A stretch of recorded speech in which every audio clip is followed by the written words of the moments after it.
give you any work because they knew a lot of kids weren't going to be there, and so it was like you have to show up and then they would give you nothing, so you just wait for an hour, then you go to the next class and it was the same thing. So it was like super boring day, and in protest I wrote some poems which met all the criteria for good poetry except for content.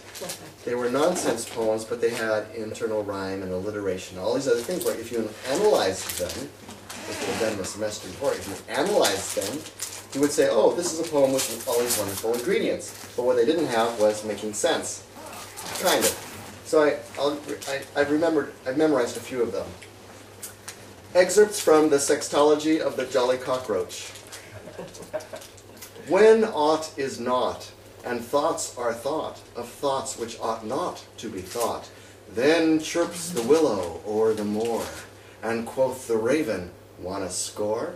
And as the pines dash through the trees, and Mr. Green Jeans wear dungarees, then aught is not, and thoughts are thought, of thoughts which ought not to be thought. As shines the sun o'er Cockney Dell, the bats swim low, cast out of hell, and bash their potties upon the door as my true love's soup spills to the floor.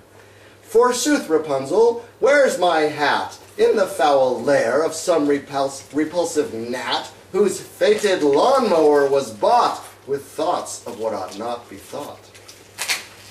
Here's the last one. Twixt mistletoe and bobbin wind, the jolly cockroach lost his mind. He found it neath a tumbly stone and locked it in a box at home.